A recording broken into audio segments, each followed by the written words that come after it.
Baik, Assalamualaikum warahmatullahi wabarakatuh. Sebelumnya, perkenalkan kami dari kelompok 11 akan membahas tentang distribusi peluang kontinu. Boleh next slide?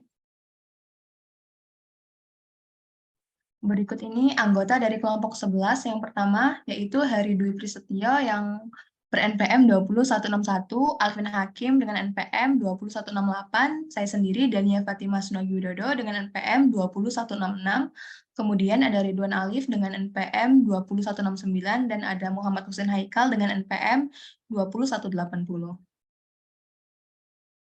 Selanjutnya, distribusi peluang kontinu. Distribusi peluang kontinu adalah peubah acak yang dapat memperoleh semua nilai pada skala kontinu. Ruang sampel kontinu adalah bila ruang sampel mengandung titik sampel yang tak terhingga banyaknya. Syarat dari distribusi kontinu adalah apabila fungsi fx adalah fungsi pada peluang peubah acak kontinu x yang didefinisikan di atas himpunan semua bilangan real atau R bila 1. Fx lebih besar sama dengan 0 untuk semua x komplement R. 2. Fx dx sama dengan 1 sampai tak hingga. Yang ketiga ada peluang A lebih kecil dari X lebih kecil dari A dan lebih kecil dari B sehingga Fx sama dengan Bx. Boleh next slide? Kemudian ada distribusi peluang normal atau Gauss. Distribusi normal untuk menggambarkan distribusi dengan variabel acak dan kontinu. Distribusi normal adalah salah satu dari distribusi yang memiliki probabilitas kontinu dengan bentuk simetrik dan cenderung mesokurtik. Distribusi ini penting karena ada 3 alasan tertentu, yaitu 1. Pengukuran dihasilkan dalam proses acak atau random.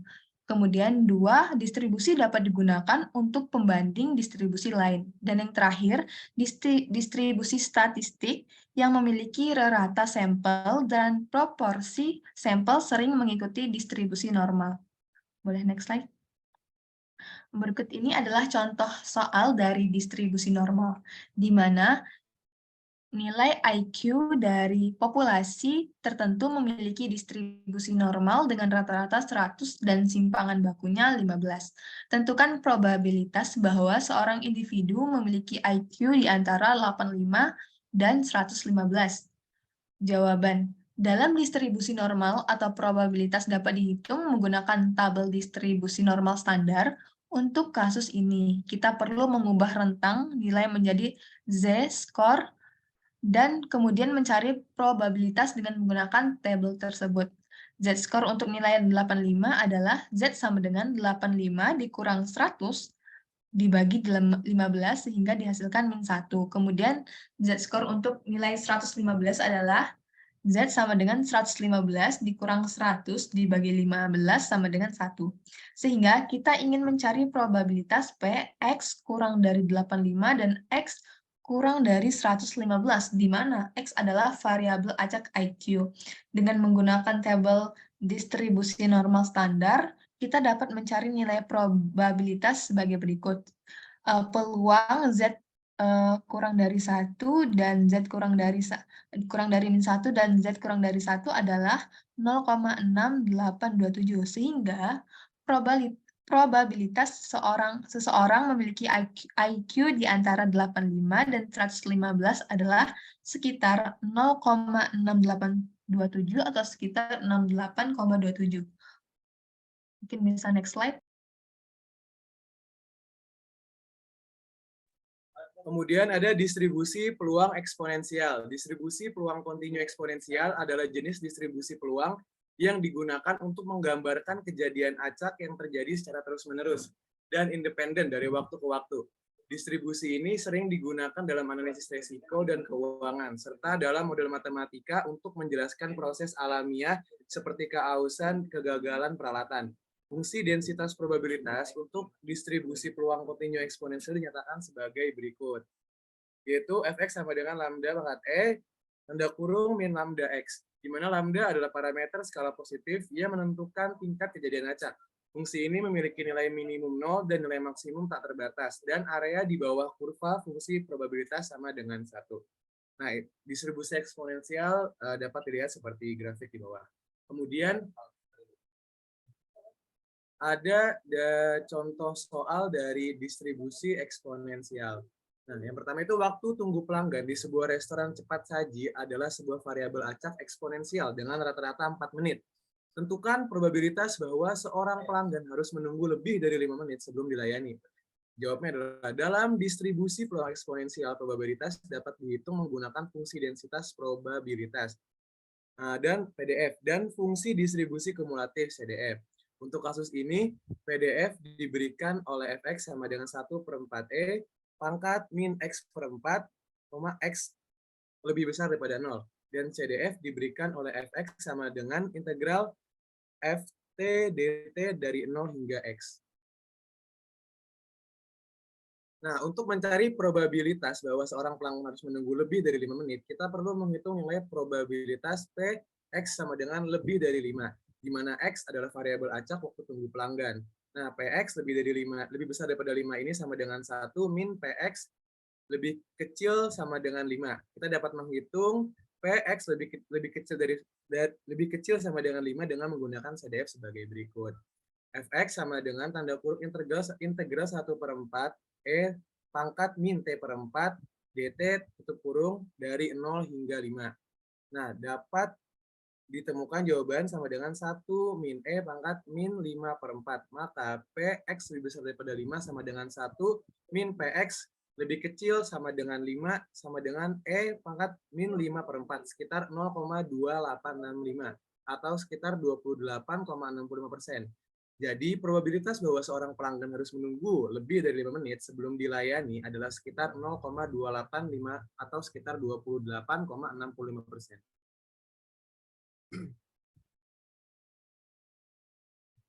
Kemudian lanjut, saya Alvin akan menjelaskan tentang distribusi peluang C kuadrat. Untuk uji kecocokan distribusi C kuadrat adalah uji hipotesis statistik yang digunakan untuk menentukan apakah X, X1, X sampai X seterusnya adalah nilai dari sampel acak X1, X sampai seterusnya yang berdistribusi F. Uji kecocokan distribusi dapat digunakan untuk menguji hipotesis berikut. H0, X1, X2 sampai dengan nilai seterusnya. Nilai dari sampel acak berasal dari populasi yang berdistribusi tertentu dengan fungsi distribusi F. H1, X1, X2 sampai seterusnya, yaitu nilai dari sampel acak bukan berasal dari populasi yang berdistribusi tertentu dengan fungsi distribusi F.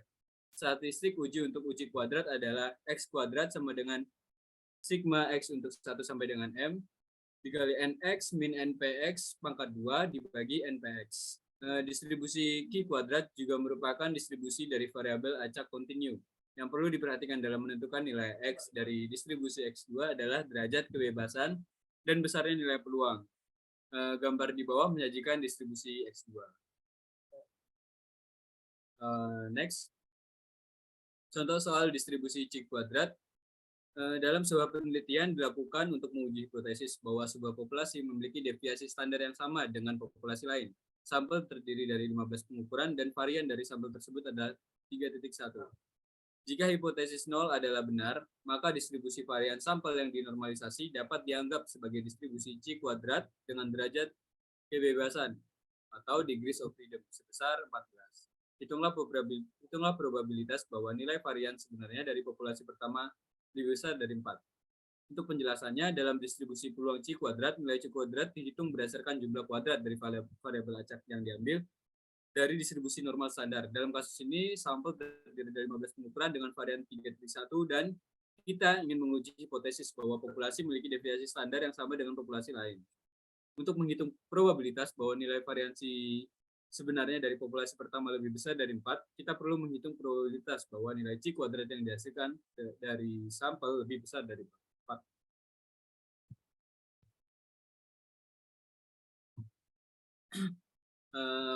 Lanjut, nilai C kuadrat dihitung dengan rumus X pangkat 2 sama dengan N-1 dikali S pangkat 2 dibagi standar deviasi bagi 2, pangkat 2. Di mana N adalah ukuran sampel, S pangkat 2 adalah varian sampel, dan standar deviasi pangkat 2 adalah varian populasi. Kita ingin menguji hipotesis bahwa standar deviasi pangkat 2 sama dengan 3.1, sehingga X pangkat 2 sama dengan 15 kurang 1, dikali 3 kali 1, dibagi 3,1, sama dengan 14. Dalam kasus ini, derajat kebebasan C kuadrat adalah 14, karena kita menggunakan jumlah pengukuran min 1 sebagai derajat kebebasannya. Probabilitas bahwa nilai C kuadrat lebih besar dari 4 dengan derajat kebebasan 14 dapat dihitung menggunakan tabel distribusi C kuadrat atau dengan menggunakan perangkat lunak statistik seperti Microsoft Excel atau R. Dalam kasus ini, probabilitas tersebut adalah sekitar 0,778 atau sekitar 77,8%. Jadi probabilitas bahwa nilai varian sebenarnya dari populasi pertama lebih besar dari 4 adalah sekitar 0,778 atau sekitar 77,8%.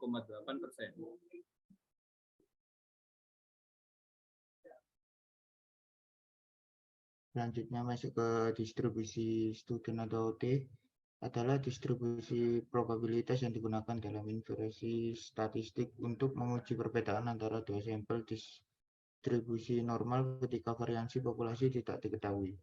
Distribusi T juga digunakan ketika ukuran sampel kecil di mana penggunaan distribusi normal tidak memadai.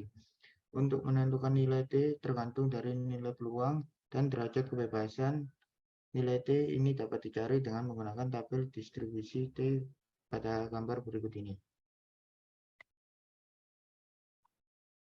Untuk soal dari distribusi T, seorang peneliti ingin menguji hipotesis bahwa rata-rata tinggi badan mahasiswa sebuah universitas adalah 170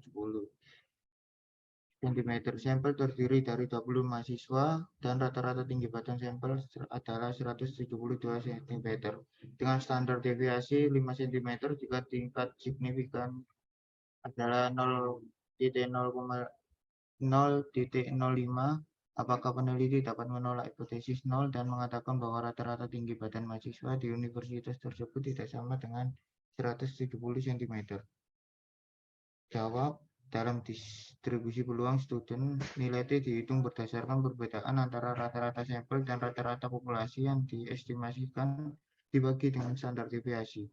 Sampel dalam kasus ini kita menguji hipotesis bahwa rata-rata tinggi badan mahasiswa di sebuah universitas adalah 170 cm. Lalu hipotesis 0, H0 itu sama dengan 170 dan H1 tidak sama dengan 170. Dalam kasus ini sampel terdiri dari 25 mahasiswa dengan rata-rata tinggi badan 172 cm dan standar deviasi 5 cm. Untuk menguji hipotesis, kita perlu menghitung nilai T dan probabilitasnya. Untuk nilai T dihitung dengan rumus sebagai berikut ini, dengan T sama dengan X bar dikurangi H, lalu per S per akar N, di mana X bar adalah rata-rata sampel dengan H adalah rata-rata populasi yang diestimasikan dalam hipotesis 0, S adalah standar deviasi sampel, dan N adalah ukuran sampel. Lalu dalam kasus ini nilai T adalah T sama dengan 172 dikurangi 170 per 5 per akar 25 sama dengan 2. Derajat kebebasan T adalah N-1, sehingga dalam kasus ini derajat kebebasan T adalah 24.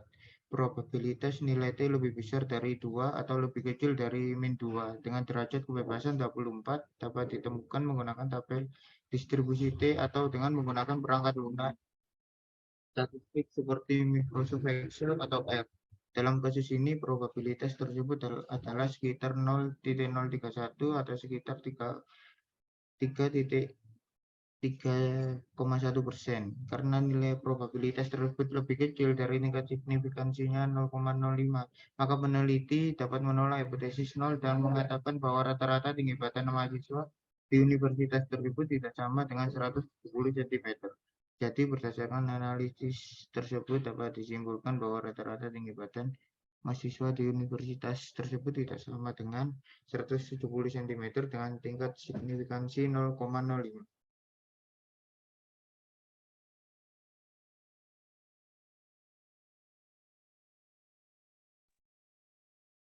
Baik, masuk ke distribusi F.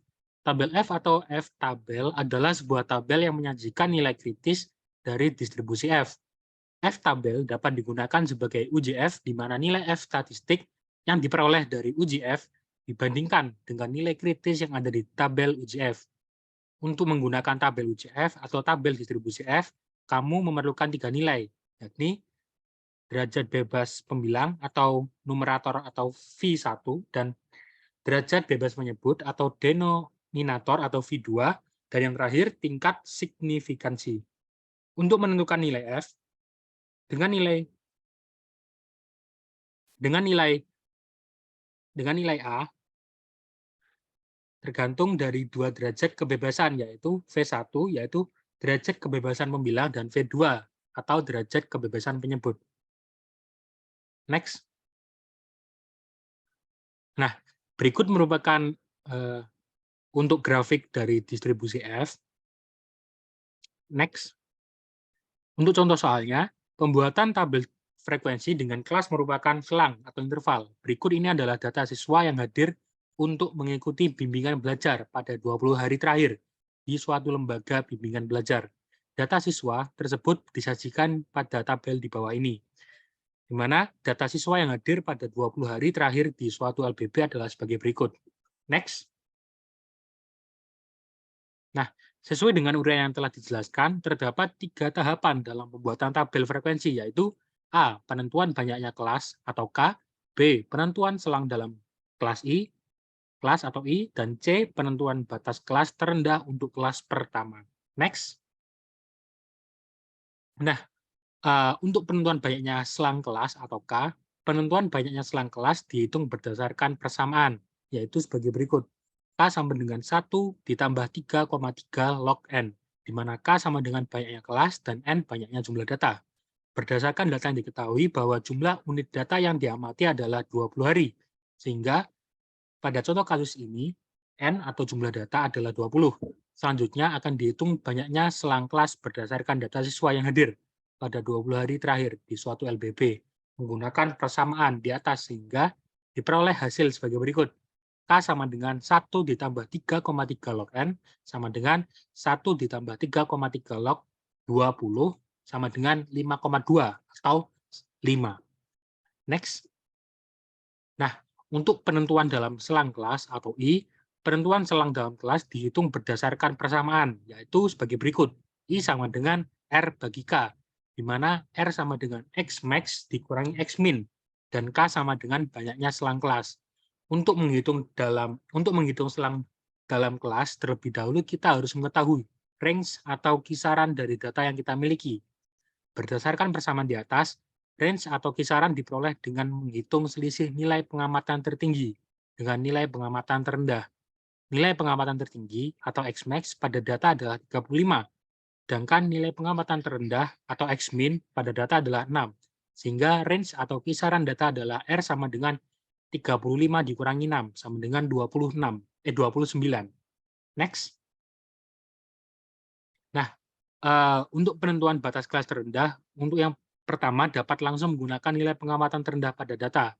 Hal ini dikarenakan semua data pada pengamatan dapat masuk dalam kisaran nilai yang ada. Setelah melakukan perhitungan pada 3 tahapan dalam pembuatan tabel frekuensi dihasilkan, tabel frekuensi untuk data siswa yang hadir pada 20 hari terakhir di suatu LBB sebagai tabel berikut. Next. Nah, selang atau interval kelas sebanyak 6-11 dengan frekuensi 3, lalu ada 12-7 dengan frekuensi 3, 18-23 dengan frekuensi 5, 24-29 dengan frekuensi 2, 30-35 dengan frekuensi 7, dengan totalnya adalah sama dengan 20. Next. Nah, selanjutnya, setelah terbentuk tabel frekuensi data, akan kita hitung juga frekuensi relatif dan frekuensi kumulatif data berdasarkan tabel frekuensi yang telah dibuat, dan selengkapnya dijadikan pada tabel sebagai berikut, di mana selang atau interval kelas 6-11 dengan frekuensi 3, maka frekuensi relatifnya adalah 3 dibagi 20, sama dengan 0,15 atau 15%. Lalu untuk bawahnya juga sama, sehingga didapatkan totalnya adalah 20 dengan frekuensi relatif 20/20 sama dengan 1 atau sama dengan 100%. Next.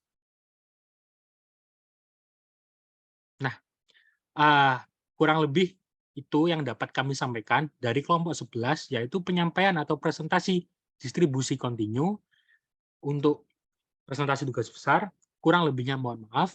Wassalamualaikum warahmatullahi wabarakatuh. Sekian.